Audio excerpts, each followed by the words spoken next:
नमस्कार साथियों, मैं भावेश मुंडेल आप सभी का आपके अपने channel maths by Bhavesh sir पर स्वागत करता हूं, अभिनंदन करता हूं।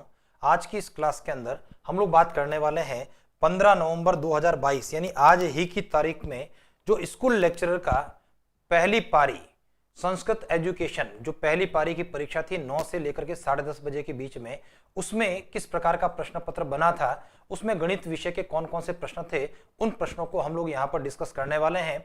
और आज की इस क्लास के अंदर है ना, पूरा का पूरा जो पेपर था आरपीएससी के द्वारा दिया गया संस्कृत एजुकेशन के लिए, है ना, स्कूल लेक्चरर आप में से भी कई विद्यार्थियों ने दिया होगा, और उसके अंदर कैसे प्रश्न बने थे हमारे, ठीक है, गणित विषय के, सांख्यिकी के, उन प्रश्नों को हम लोग वन बाय वन डिस्कस कर रहे हैं। पूरा का पूरा आरपीएससी का पेपर ही एज इट इज स्कैन करके आपके सामने यहाँ पर रखा हुआ है।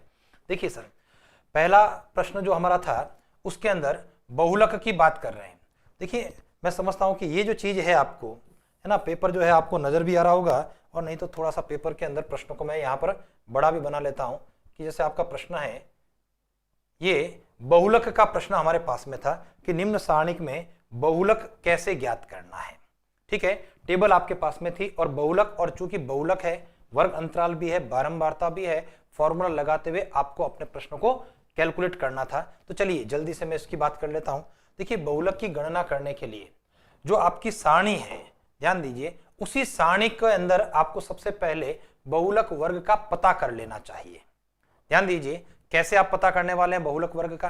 भाई, जिस वर्ग की बारंबारता सर्वाधिक है वह आपका बहुलक वर्ग है, और जैसे ही मैं इसको देखता हूं, इसको पैक कर लेता हूं, तो ये चीज आपकी बहुलक वर्ग हो गई सर, है ना। 10 से 20 ये जो वर्ग रहा, यह आपका 10 से 20 बहुलक वर्ग रहा, यानी जिस वर्ग की बारंबारता सर्वाधिक है। और जब मैं बारंबारता कॉलम में देखता हूं तो 9 है, 45 है, 21 है, 8 है, तो पता लगा सर्वाधिक बारंबारता 45 है, और ये जिस वर्ग की है वह आपका बहुलक वर्ग हो गया। अब यहां से हम लोग क्या करना चाहते हैं, F0, F1 और F2 की बात करना चाहते हैं। जो फ्रीक्वेंसी नंबर 1 है, ये F1 45 का मान है, इसके पहले 9 F0 का मान है, और ये जो 21 है वो F2 का मान है।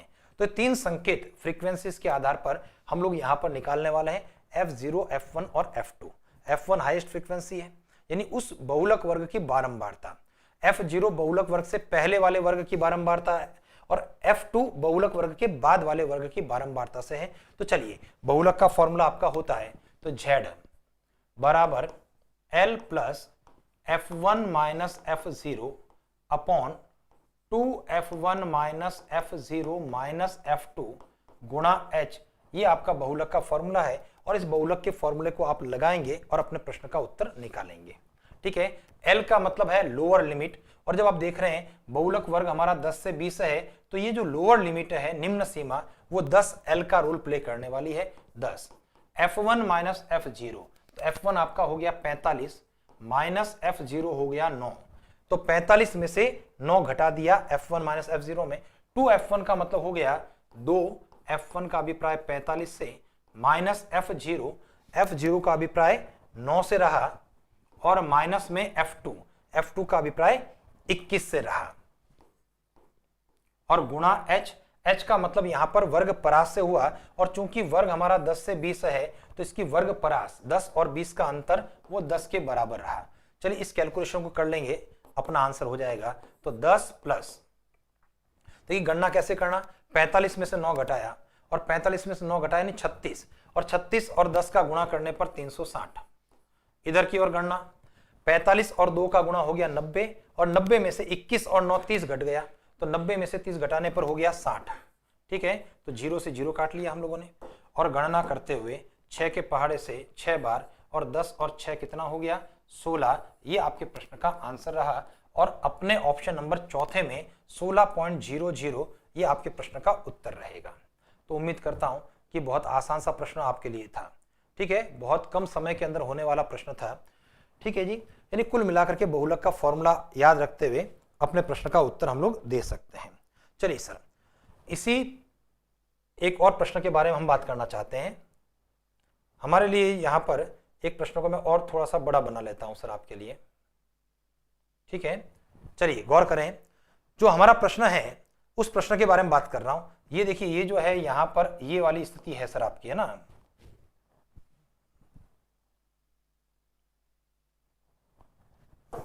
ठीक है। ये जो चीज रही सर आपकी, ये F0, F1 और ये F2 का मान था आपका, ठीक है ना। इसको मैं यहां से हटा देता हूं। चलिए, हमारा अगला जो प्रश्न था, एक बहुपद आपके पास में है जो आप देख पा रहे होंगे, 2x² + 5x + k शून्यक alpha beta है, और आपके पास में α² + β² + अल्फा बीटा 21/4 है, तो k का मान क्या होगा। तो ये आपका जो प्रश्न है, मेरे पास जो पेपर है उसका तीसरा प्रश्न था, और मेरे पास जो पेपर जो मैंने यहां पर लगाया है उसके छठे प्रश्न की बात कर रहा हूं। बहुपद आपके पास 2x² + 5x + k, देखिए 2x² + 5x + k = 0, ठीक है। ये एक पॉलिनोमियल है, इसके शून्यक अल्फा बीटा है, और आपको जो शर्त दे रखी है वह दे रखी है α² + β² + अल्फा बीटा बराबर 21/4। k का मान कितना है, ये आपका प्रश्न था। तो चलिए, हम लोगों ने क्लास के अंदर डिस्कस किया होगा, आपने पढ़ा होगा कि अगर शून्यक अल्फा और बीटा है तो उस स्थिति में अल्फा प्लस बीटा का मान क्या है, पता लगा अल्फा प्लस बीटा का मान -b/a के फॉर्मूले से, तो पता लगा -b/a, मैं इसको लिखना चाह रहा हूं, तो ये पोजीशन है -5/2। और अल्फा बीटा का मान क्या, अल्फा बीटा का मान c/a, जो कि यहां पर अचर पद k/2 के रूप में है। तो चलिए, अल्फा प्लस बीटा और अल्फा बीटा के मान आपके पास में हो गए, क्लियर है। अब चलो, जो आपको दे रखा है वहां से आपको प्रश्न के अंदर आगे की तरफ बढ़ना चाहिए। α² + β² + अल्फा बीटा का मान दे रखा है, और मुझे बताइए इसका फॉर्मूला क्या होता है। α² + β² को मैं लिख सकता हूं alpha + beta whole square minus 2α beta. ये आपने बहुपद को पढ़ते हुए इस फॉर्मूले का प्रयोग किया होगा, 21/4। चलिए, जब मैं इसको थोड़ा सा और सिंप्लीफाई करता हूं तो हमारे दिमाग में आना चाहिए कि भाई ये जो पोजीशन है ये अल्फा प्लस बीटा के होल स्क्वायर की रही, -2 अल्फा बीटा और अल्फा बीटा, यानी -2 है अल्फा बीटा और ये प्लस का 1 अल्फा बीटा है, तो फाइनली माइनस का अल्फा बीटा बराबर 21/4। हमें क्या करना था, अल्फा प्लस बीटा इसका मान और अल्फा बीटा का मान जो मेरे पास में यहां मौजूद है ना, शून्यकों का योग -b/a और शून्यकों का गुणनफल c/a के फॉर्मूले से, उस मान को आपको रख देना है। तो अल्फा प्लस बीटा के स्थान पर हम लोग लिख रहे हैं -5/2 का होल स्क्वायर, ठीक है ना। और इसी क्रम के अंदर माइनस अल्फा बीटा का मान ये है आपका k/2 बराबर में 21/4। चलिए कैलकुलेशन कर लेते हैं, k का मान आपके पास में आ जाएगा। मैं यहां पर क्या करना चाहूंगा, मैं माइनस का k/2 राइट में और 21/4 में लेफ्ट में लेने की बात कर रहा हूं, तो जब -k/2 राइट में जाएगा तो प्लस का k/2 हो जाएगा, और इधर 5 का स्क्वायर -5 का स्क्वायर 25, 2 का स्क्वायर बटा में 4 है, और माइनस में पक्षांतरण के बाद में 21/4 होगा। सॉल्व करेंगे तो पोजीशन हमारी क्या बन रही है सर, ये पोजीशन हमारी बन रही है k/2 बराबर, देखिए यहां पर 4 लसअप हो गया, 25 में से 21 गया, 4 में 4 का भाग गया 1, तो k/2 1 के बराबर है। और ऐसे करने पर क्रॉस मल्टीप्लीकेशन से हमारे प्रश्न का आंसर क्या हो गया सर, हमारा आंसर हो गया k बराबर 2, और ये भी अपना ऑप्शन नंबर 4 के अंदर आपका उत्तर था। तो प्रश्न नंबर तीसरा, उसका भी आंसर 16 के रूप में रहा आपका, और प्रश्न नंबर 6 का भी आंसर ऑप्शन नंबर 4 के रूप में आपका 2 रहा, ठीक है सर। चलिए आगे बढ़ते हैं, और कैसे हमारे गणित विषय के प्रश्न थे उसके बारे में बात करते हैं। देखिए एक प्रश्न जो हमारा है उसके बारे में बात करते हैं हम। देखिए मैं थोड़ा सा बड़ा स्क्रीन के ऊपर कर रहा हूं ताकि आपको अच्छे से प्रश्न नजर आ जाए। प्रश्न है अल्फा और बीटा दो धनात्मक पूर्णांक हैं। देखिए अल्फा बीटा दो पॉजिटिव इंटीजर्स की बात आपका प्रश्न कर रहा है। अल्फा का न्यूनतम अभाज्य गुणनखंड 3 है। देखिए अभाज्य गुणनखंड यानी अभाज्य संख्याएं गुणा के अंदर है, और जब अभाज्य संख्याएं गुणा में है तो उसमें सबसे छोटा जो अभाज्य गुणनखंड है वो 3 है, ठीक है, सबसे छोटा। और उसी प्रकार से बीटा जो है न्यूनतम अभाज्य गुणनखंड 5 है, ठीक है ना। दो संख्याएं हैं, अल्फा बीटा दो धनात्मक पूर्णांक, अल्फा का अभाज्य गुणनखंड 3 है और बीटा के लिए अभाज्य गुणनखंड न्यूनतम 5 है। प्रश्न हमारा कह रहा है अल्फा प्लस बीटा के लिए न्यूनतम अभाज्य गुणनखंड क्या होगा।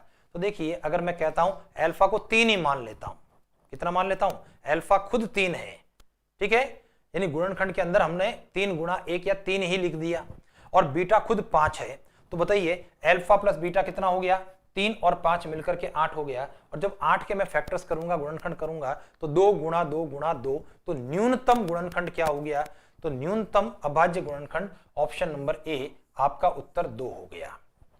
चलिए और समझने का प्रयास करते हैं। देखिए 3 का मतलब यहां पर किसी एक संख्या के बारे में बात करते हैं। जैसे फॉर एग्जाम्पल मान लिया एक संख्या मैंने कहा 21 है, और 21 के लिए 3 गुणा 7, ये अभाज्य गुणनखंड कर दिया। ये आपका अल्फा का रोल प्ले कर रहा है, ऐसा मैंने संख्या मान ली। वैसे तो बहुत आसान सा है ना, 5 और 3 का योग 8 है, और 8 का जो फैक्टर्स होगा उसमें मिनिमम यानी सबसे छोटा से छोटा अभाज्य संख्या के रूप में 2 उत्तर आना है, 2 उत्तर आ गया। लेकिन फिर से और समझने का प्रयास करते हैं कि अल्फा एक ऐसी संख्या ली गई जिसके गुणनखंड किए गए, और उसके गुणनखंड के अंदर हमारा गुणनखंड क्या हो, 3 हो, तो 3 गुणा 7 के रूप में। और बीटा एक ऐसी संख्या हमारे द्वारा ली जा रही है जिसका न्यूनतम अभाज्य गुणनखंड 5 है, जैसे कि 55। समझ गए, मान लेते हैं 5 गुणा 11, तो इसका न्यूनतम गुणनखंड 5 के बराबर हो गया। ठीक है सर, चलिए आगे की तरफ बढ़ता हूं मैं। अब मुझे बताइए, अगर मैं अल्फा प्लस बीटा की बात करूंगा तो हमेशा एक सम संख्या मुझे प्राप्त होने वाली है, 21 और 55, 5 और 1 6, 5 और 2 7, और जब 76 के गुणनखंड करूंगा तो इसका जो है न्यूनतम धनात्मक गुणनखंड क्या होगा, न्यूनतम है ना अभाज्य गुणनखंड, अभाज्य गुणनखंड 2 होगा। तो ऑप्शन नंबर ए आपके प्रश्न का उत्तर रहा है सर। ठीक है, तो ऑप्शन नंबर ए आपके प्रश्न का उत्तर है। चलिए वापस से देखते हैं सर, और कौन सा प्रश्न था आपका यहां पर। ठीक है सर, इसी के ठीक नीचे जो है एक प्रश्न और आपके पास में है, ठीक है ना। चलिए सर, हमारा प्रश्न है जो क्वेश्चन नंबर 8वां, ये भी प्रश्न जो है था, ये तो था सर मेरा 7वें का, जिसके अंदर आपका उत्तर 2 रहा। 8वें प्रश्न की बात कर लेते हैं। घन की भुजाओं में 100% की वृद्धि कर दी जाती है, तो आयतन में कितने % की वृद्धि होगी। अगर जो है sides of a cube increase by 100%, अगर 100% वृद्धि कर लेते हैं तो आयतन में कितने % की वृद्धि होगी। आपको ऐसा प्रश्न एरो डायग्राम के माध्यम से करना है, प्रतिशत के ऊपर आधारित है। ठीक है, घन शब्द आपको दिया है, और आयतन के अंदर कितने बनेंगे सर, डिस्कस किया था हम लोगों ने कि आयतन के अंदर 3 एरो बना करते हैं, क्षेत्रफल होने पर 2 एरो बनते हैं। तो चलिए 8वें प्रश्न के अंदर क्या होगा, 100 से आप शुरुआत करेंगे। अब मैंने इसके अंदर 100% वृद्धि कर दी, तो 100 का 100% तो 100 हुआ, 100% का मतलब उसका डबल हो जाना है सर। अगर मेरा 5 रुपए है और मैंने 5 रुपए और कमा लिए, इसका मतलब मैंने डबल कमा लिया सर। 100% ग्रोथ की बात हो रही है, तो 100 का 100% जो कि 100 हुआ, जोड़ने पर कितना हो गया, 200 हो गया। अब 200 का 100% कितना है, 200 का 100% 200 ही है, यानी खुद का खुद। ठीक है, यहां 100%, 100 का 100% 100 था, 100 में 100 जोड़ने पर 200, 200 का 100% 200 रहा, 200 और 200 जोड़ने पर 400, और उसके बाद फिर से 100%, 400 का 100% वो खुद 400, और जैसे ही 400 जोड़ेंगे तो ये हो गया सर आपका 1600। बात समझ में आई या नहीं आई सर, गौर कीजिए। तो हमारी जो स्थिति बन रही है सर, उसको ध्यान देना। 100 का 100% यानी 100 में 100 जुड़ गया, ठीक है, तो ये पोजीशन बनेगी हमारी 200। क्लियर, 200 का 100% हो गया सर 200, 200 में 200 जोड़ने पर 400। आगे बढ़ते हैं, यहां पर 400 का 100% 400 रहा, और 400 में जब 400 जोड़ूंगा तो 400 और 400 कितना हो गया सर, 800 हो गया सर। इसको ध्यान देना आप, है ना, 1600 मैंने गलत लिख दिया था। तो ये कुल मिला के 400 प्लस 400 800 के बराबर। अब आप ध्यान दीजिए, 100 से शुरुआत किया था और एंड कितने पर हुआ, 800। तो 100 के साथ में जब 800 का कंपेयर कर रहे हैं, ठीक है ना, तो कितना हो गया अपना आंसर, 700 की वृद्धि हो रही है। तो आपका उत्तर क्या रहा, 700%, और आपके प्रश्न का आंसर ऑप्शन नंबर 2 700% वृद्धि है ना। बहुत आसान सा आपका प्रश्न था। एरो डायग्राम की बात की, 100 पर 100% यानी 100 जोड़ते हुए 200 पर पहुंचे, 200 का 100% यानी 200 में 200 जोड़ते हुए हम 400 पहुंचे, और 400 का 100% 400 में 400 जोड़ते हुए हम 800 पर पहुंचे। 100 से शुरुआत थी और 800 पर एंड हुआ। 100 और 800 का डिफरेंस 700, कुल मिलाकर के 700% आपकी वृद्धि रही। तो ये आपके जो है प्रश्न रहे आपके। चलिए आगे बढ़ते हैं। यहां पर इस पेज पर भी मुझे 2 प्रश्न आप नजर आ रहे हैं सर, 12वां और 13वां प्रश्न है, तो मैं इस स्क्रीन को बड़ा कर लेता हूं सर, ठीक है ना। तो केवल और केवल इन 2 प्रश्नों को ही मैं स्क्रीन के ऊपर रखने का प्रयास करता हूं आपके लिए, 12वां 13वां प्रश्न, ठीक है। चलिए देखते हैं सर। हमारा प्रश्न क्या कहना चाह रहा है, यदि a और b दो परिमेय संख्या इस प्रकार से रेशनल नंबर है 3 प्लस वर्गमूल 5 बटा 3 माइनस वर्गमूल 5 बराबर a प्लस बी रूट 5 है, तो a और b के क्रमानुसार मान क्या है। चलिए सर ध्यान दीजिए, हमारा जो प्रश्न है ये आपका 12वां प्रश्न है और इसके अंदर स्थिति रही सर 3 प्लस वर्गमूल 5 बटे में 3 माइनस वर्गमूल 5 बराबर a प्लस बी वर्गमूल 5, ये आपका प्रश्न है। ठीक है, a और b के मान क्या है, क्या करना चाहिए सर हमें, है ना, हमें इसका परिमेयकरण करना है। ये जो लेफ्ट हैंड साइड का पद है, परिमेयकरण का मतलब है रेशनलाइजेशन करना, और रेशनलाइजेशन करने का मतलब है हर के विपरीत चिन्ह से आपको गुणा भाग करना है। हर में अगर प्लस लिखा है तो माइनस का चिन्ह लेते हुए, और माइनस लिखा है तो प्लस का चिन्ह लेते हुए गुणा भाग करना है। तो चलिए मैं परिमेयकरण करता हूं, रेशनलाइजेशन कर रहे हैं। 3 plus root 5 upon 3 minus root 5, विपरीत चिन्ह से गुणा भाग करते हुए 3 प्लस वर्गमूल 5 बटे में 3 प्लस वर्गमूल 5, इधर की ओर अंश के अंदर, भाई राइट हैंड साइड ये आपका फिक्स है, इसको मैं बार बार दोबारा से नहीं लिख रहा हूं सर, लास्ट के अंदर हम लोग इसको कंपेयर कर लेंगे। तो इधर अंश के अंदर क्या पोजीशन बन रही है, 3 प्लस वर्गमूल 5 का होल स्क्वायर, और हर में क्या बन रहा है, a plus B, a minus B का formula a square minus B square, यानी कि 3 माइनस रूट 5, 3 का स्क्वायर माइनस रूट 5 का स्क्वायर। चलिए इस गणना को जब मैं करता हूं तो अंश में a प्लस बी के होल स्क्वायर से मैं प्रसार करने वाला हूं, और जब a प्लस बी के होल स्क्वायर की हम बात करेंगे तो a स्क्वायर 3 का स्क्वायर 9 प्लस 2ab का मतलब होगा 2 और 3 का गुणा 6 रूट 5, और b स्क्वायर यानी रूट 5 का square 5, a square minus B square की बात करने पर 9 माइनस रूट 5 का स्क्वायर 5। चलिए सर यहां से आगे बढ़ता हूं, 9 और 5 हो गया 14 प्लस 6 रूट 5, और बटे में 9 में से 5 जाने पर 4 है। अलग अलग सेपरेट कर लेते हैं, तो ये हो गया सर 14 बटा 4 प्लस 6 रूट 5 बटा 4। मैं इसको कैंसिल करता हूं, 2 के पहाड़े से काट लेते हैं इस प्रकार से, ये 2 के पहाड़े से कट जाएगा सर आपका, ठीक है 3। और आपकी स्थिति क्या बनने वाली है सर, हमारा जो प्रश्न का रिजल्ट है 7 बटा 2 प्लस 3 वर्गमूल 5 बटा 2, मुझे इसका कंपेयर करना है इस पद के साथ में कि a प्लस बी रूट 5। अब आप जब इसको कंपेयर करेंगे तो आप देखें कि a का रोल किसके द्वारा और b का रोल किसके द्वारा प्ले हो रहा है, तो पता लगा a का मान तो है 7 बटा 2 और b का मान रूट 5 के साथ में 3 बटा 2, तो 7 बटा 2 और 3 बटा 2, 7 बटा 2 और 3 बटा 2 ऑप्शन नंबर 4 में आपके प्रश्न का आंसर है। तो चलिए उम्मीद करता हूं कि ये प्रश्न भी जो है आपके लिए आसान रहा होगा। हर के विपरीत चिन्ह से गुणा भाग करते हुए, है ना, जिसको आप कहते हैं संयुग्मी से गुणा भाग, और इसको सिंप्लीफाई करने पर आपका परिणाम 7 बटा 2 प्लस 3 बटा 2 रूट 5 के बराबर, और 7 बटा 2 a का रोल और 3 बटा 2 b का रोल प्ले करने वाला है। चलिए आगे बढ़ते हैं सर, एक प्रश्न और है इस पर। एक शंक्वाकार तंबू के वक्र भाग को बनाने के लिए 5 मीटर चौड़ाई वाला कितनी लंबाई का कपड़ा लगेगा। तंबू के आधार की त्रिज्या 7 है और ऊंचाई 24 है। देखिए कुल मिलाकर कपड़े की बात कर रहा है, और मैं तो कह रहा हूं कि केवल कपड़ा होता तब भी आपको समझ जाना चाहिए, और इसने तो यहां पर वक्र भाग को बनाना ये बहुत स्पष्ट रूप से आपको कह दिया है, ठीक है ना। कर्ड सरफेस की बात कर रहा है, और कर्ड सरफेस के लिए आपका फॉर्मूला क्या है, शंकु के लिए पाई आर एल है। ध्यान दीजिए, तो यहां पर वक्र पृष्ठीय क्षेत्रफल की बात हो रही है, कर्ड सरफेस एरिया, और आपका फॉर्मूला है पाई आर एल। पाई का मान 22/7, जो कि प्रश्न में भी लिख दिया है कि पाई को 22/7 ही लेना है, और नहीं भी हो तो हम लोग 22/7 ले लेते। त्रिज्या आर का मान 7 है। देखिए यहाँ टेक्निकल जो चीज थी वो एल आपके पास में नहीं है, क्योंकि आपको यहाँ पर, ठीक है, 7 मीटर त्रिज्या की बात थी और ऊंचाई 24 मीटर थी, तो एल आपको सबसे पहले निकालना था, और एल जो निकलेगा वो 7 और 24 पर 25 निकलने वाला है। चलिए मैं इसको वापस समझाता हूं कि एल क्या चीज है।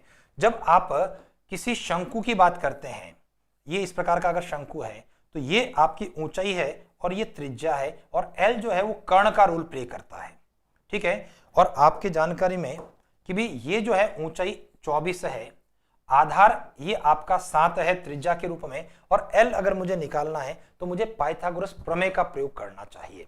और आपके दिमाग में आना चाहिए पाइथागोरन ट्रिपलेट्स में 7, 24 और 25 का पैर बनता है, तो 7, 24 पर एल का मान 25 है।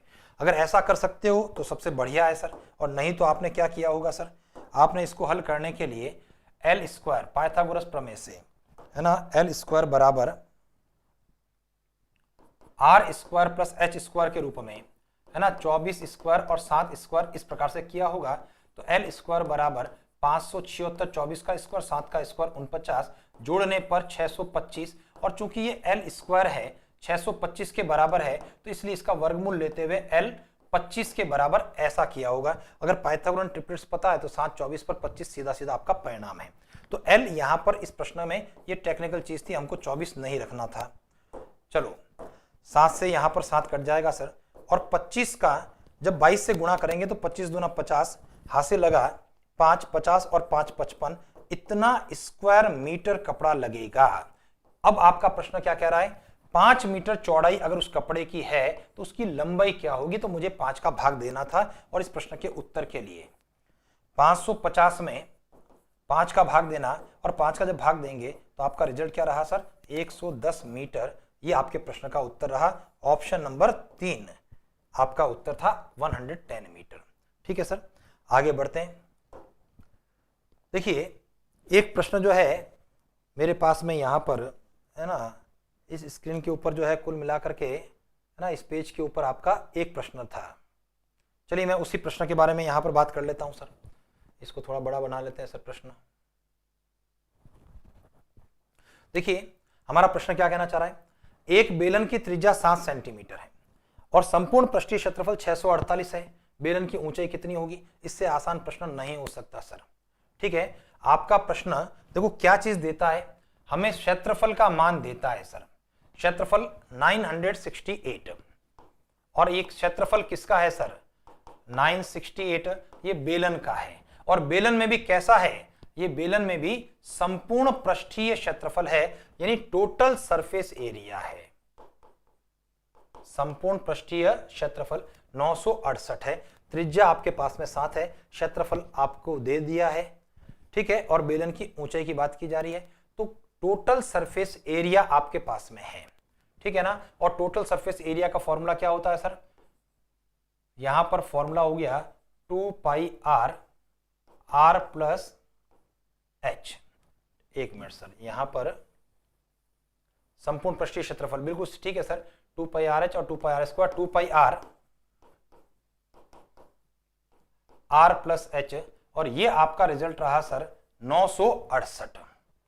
ठीक है सर, चलिए यहां से बात करेंगे हम लोग वैल्यूज को पुटअप करने की। 2 पाई का मान हो गया 22/7, आर आपके पास में है सर 7 के रूप में, और आर का मान 7 है, और एच आपको ज्ञात करना है।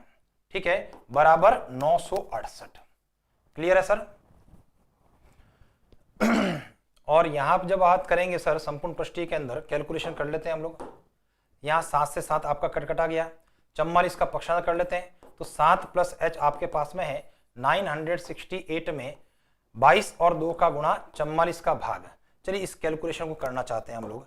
11 का पहाड़ा, 11 के पहाड़े से 11 चौक 44, और 11 के पहाड़े से, ठीक है, यहां से 11 का पहाड़ा लग गया सर 11 8 88, पीछे रह गया 8, फिर से 11 8 88, 4 के पहाड़े से ये रह गया सर 22, यानी 22 और 44 का गुणा 968 हो गया।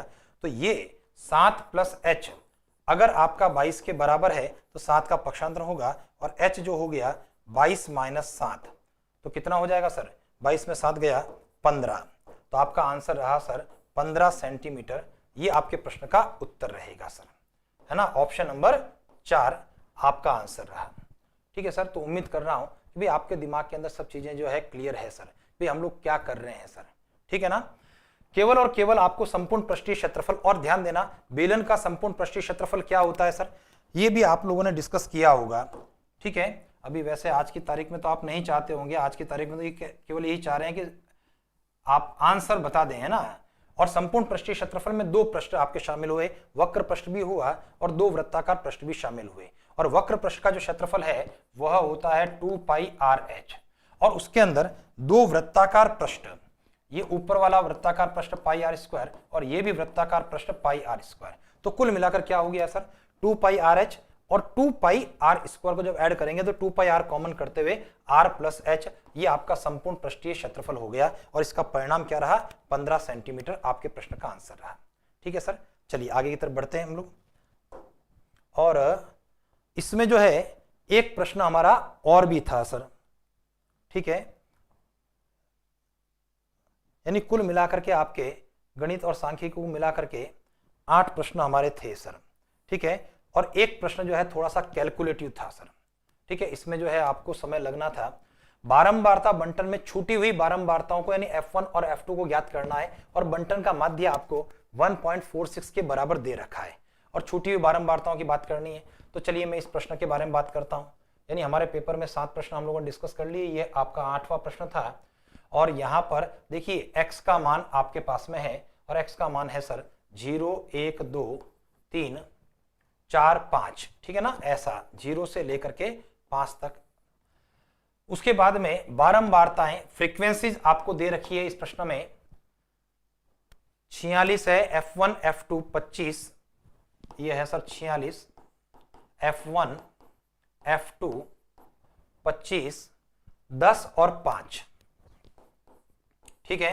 और बारंबारताओं का जो योग आपको दे रखा है सर, बारंबारताओं का योग आपके पास में है 200, ठीक है। तो पहली चीज हमारे दिमाग में क्या चीज आनी चाहिए सर, सबसे पहली चीज इन सब का योग जो है वो 200 होना चाहिए सर, ठीक है। यानी कि जब आप देख रहे हैं सर तो F1 F2 के साथ में इन सभी को मिलाने पर योग कितना है, 200 है। एक बात तो मैं इसको पहले ले लेता हूं सर, योग के बारे में बात कर रहा हूं और योग का मतलब आपके दिमाग में आना चाहिए सर, एक तो F1 हुआ इसमें, एक F2 हो गया इसमें, और जोड़ने पर देखिए यहां से 6 और 5 11, 11 और 5 16, इकाई अंक जोड़ा सर। देखिए यहां से इकाई अंक 5 है, 0 है, और यहां से फिर 5 है 10 और ये 6 16, हासिल एक दहाई का अंक 4 और 1 5, 5 और 2 7, 7 और 1 8, बराबर में 200। तो कुल मिलाकर के F1 और F2 का योग 200 में से 86 घट गया और आपका रिजल्ट क्या रहा, 4 और 6 10, 9 और 1 10, 114 ये F1 F2 का योग है। और जब मैं देख रहा हूं सर तो 114 सभी का योग है सर, मेरे ऑप्शन कोई काम नहीं कर रहे हैं, है ना। जब 86 और 28 को जोड़ूंगा तो 8 और 6 14, 3 और 8 11, ठीक है। इसी प्रकार से 66 और 48 हुआ, 76 38 हुआ, या 56 और 58 हुआ। तो F1 F2 का योग आपका 114 है। तो इसके आधार पर तो मैं अपना उत्तर एक समीकरण में तो नहीं दे पा रहा हूं। अब मुझे माध्य की बात करनी है और माध्य का फॉर्मूला क्या होता है सर, Fx, f और x का गुणा करना, तो ये परिणाम रहा 0। यहां पर गुणा करने पर परिणाम F1, 2 का F2 से गुणा करने पर 2 F2, 25 और 3 का गुणा हो गया 75, 10 और 4 का गुणा हो गया 40, 5 और 5 का गुणा हो गया 25। और जब मैं Fx की जोड़ करूंगा तो देखिए Fx की जोड़ में F1 प्लस 2F2, ठीक है। तो F1 भी हो गया, 2F2 भी हो गया, बाकी को सबको जोड़ना है। तो ये 5 और 5 10, हासिल 1, 8 और 4 12 और 2 14। तो F1 प्लस 2F2 बराबर 140। क्लियर हो गया। अब आपको जो कंडीशन दे रखी है उसके आधार पर हमें दे रखा है माध्य, ठीक है ना। तो पूरे पेपर में केवल और केवल यही एक कैलकुलेटिव आपका प्रश्न था, बाकी के सारे प्रश्न जो है आसान रहे थे। तो x बार क्या होता है, x बार होता है समेशन ऑफ fx, यानी fx की जोड़ होती है। तो F1 plus 2F2 plus 140 upon में समेशन ऑफ f का योग जो कि आपका 200 है। और प्रश्न में कितना दे रखा है, हमें दे रखा है 1.46। चलिए जब मैं इसका गुणा करूंगा तो हमारी पोजीशन क्या बनेगी, F1 प्लस 2F2 प्लस 140 बराबर, इनका गुणा करना है तो देखो 2 जीरो से पॉइंट के बाद के 2 अंक, यानी पॉइंट आपका एडजस्ट हो गया, 2 जीरो से ये पॉइंट हट गया है आपका। 2 का गुणा करने पर 2 छंग 12, हासिल 1, 2 चौक 8 और हासिल का 1 9, 2 एकम 2, तो आपका रिजल्ट रहा 2। तो 2 छंग 12, 1 8 और 1 9, 2 एकम 2। चलिए सर बढ़ते हैं, 140 का आप पक्षांतर करते हैं और आपकी पोजीशन बनेगी F1 प्लस 2F2 बराबर 140 को घटाने पर 2 में से 0 गया 2, 9 में से 4 गया 5, 152, यानी F1 और 2F2 मिलाकर के 152 है। अब चाहे तो हम उसको ऑप्शन के माध्यम से देखें और चाहे तो समीकरण को हल करते हुए F1 और F2 का मान निकाल दें, और वैसे दोनों मानों की हमें आवश्यकता भी नहीं है सर क्योंकि F1 के मान चारों अलग अलग हैं। अगर F1 का निकलता है तब भी चल जाएगा काम, F2 का निकलता है तब भी हमारा काम चल जाएगा। और ध्यान दो ये जो है F1 और F2 का योग 114 है, ये इक्वेशन नंबर 1 मान लेता हूं। F1 प्लस 2F2 152 है, इसको मैं इक्वेशन नंबर 2 मान लेता हूं और मैं इक्वेशन नंबर 2 में से इक्वेशन नंबर 1 को घटा देता हूं। अब जब 2 में से 1 को घटाऊंगा तो F1 आपका कट गया, 2F2 में से F2 कट गया और परिणाम रहा हमारा F2। और 152 में से 114 जब हम लोग घटाते हैं तो देखिए क्या पोजीशन बनेगी सर हमारी। घटाने पर 8 और 4 12 हासिल 1, 2 और 3 5, F2 का मान 38 हो जाएगा सर। ठीक है, और आप देख पा रहे हैं अगर F2 38 है तो F1 का मान, और F2 38 जो है केवल और केवल ऑप्शन नंबर 3 में है। ये आपके प्रश्न का आंसर है। एक बार कैलकुलेशन जो है मैं भी वापस से दोबारा से चेक कर लेता हूं, आप भी उसको ध्यान दे देना। देखिए सर F का मान की हम बात कर रहे हैं तो F का योग तो सीधा सीधा सिंपल सा है, तो F1 प्लस F2 ये तो रहेगा ही रहेगा सर। इसके अलावा जब हम जोड़ रहे हैं तो 46 में ऐसा ये 40 जोड़ रहे हैं सर बेसिकली, है ना। ये सारे जुड़े 25 और 5 30 और 10 40, और जब 40 जोड़ेंगे तो ये 86 हो जाएंगे सर। और जब मैं 86 को घटाऊंगा तो F1 और F2 मिलकर के 114 हो जाएगा। पहली चीज ये। अब मुझे माध्य का प्रोसेस एडॉप्ट करना है, और माध्य का प्रोसेस यानी x bar summation of fx upon summation of f हुआ करता है। तो जब समेशन ऑफ fx की बात करेंगे तो चूंकि यहां पर हम लोग गुणा करेंगे fx का, तो ये F1 है, 2F2 है, 75 है, और ये 40 है, और 5 5 का गुणा 25 है। तो देखिए सर ये चीज तो आपकी अलग रहेगी योग करने पर, F1 प्लस 2F2। और उसी प्रकार से जब जोड़ा गया तो 75 और 25 100 और 40 140 हो गया सर। तो F1 प्लस 2F2 प्लस 140 बटे में 200 बराबर 1.46। गुणा करने पर F1 प्लस 2F2 प्लस 140 गुणा करेंगे तो ये आपका 292 के बराबर 140 घटेगा, तो कुल मिलाकर के 152 हो गया सर, है ना। 2 5 4 9 और 1। ठीक है सर। चलिए आगे बढ़ते हुए जब मैं इससे घटा दूंगा आप इक्वेशन नंबर 2 में से इक्वेशन नंबर 1 को घटाते हैं, F1 F2 के दो समीकरण आपके पास में आ गई है, तो पोजीशन हमारी क्या बन रही है सर। F2 बच गया और 152 में से 114 घटाने पर 38 रह गया सर, है ना। 38 और 4 42 और 10 52 बिल्कुल ठीक है। तो F2 का मान 38, ऑप्शन नंबर सी आपके प्रश्न का उत्तर रहेगा। तो चलिए सर, है ना, आज की इस परीक्षा के अंदर जो हमारे गणित और सांख्यिकी से संबंधित जो 8 प्रश्न थे, वो 8 प्रश्न के उत्तर क्या है वो हम लोगों ने डिस्कस कर लिए। ये प्रश्न क्या थे, है ना, क्योंकि देखो परीक्षा में प्रश्न आया है तो परीक्षा में प्रश्न आने का मतलब वो अपने आप में जो है एक महत्वपूर्ण स्थान रखता है। और न केवल इस परीक्षा में बल्कि जैसे कहीं और किसी परीक्षा के अंदर जहां सांख्यिकी का पाठ है, जहां बहुपद की स्थिति हमारी बनती है, तो उसके प्रश्न, या जहां मेंसुरेशन की बात है, तो इस प्रकार के प्रश्न जो है उन परीक्षाओं के अंदर भी पूछे जा सकते हैं। तो उम्मीद करता हूं कि आज की इस क्लास जो है आपके लिए उपयोगी रही होगी सर। तो चलिए फिर से हम लोग मुलाकात करेंगे अगली क्लास के अंदर, फिर से आपके अपने channel maths by Bhavesh sir पर रात को 9 बजे। ठीक sir, thank you very much.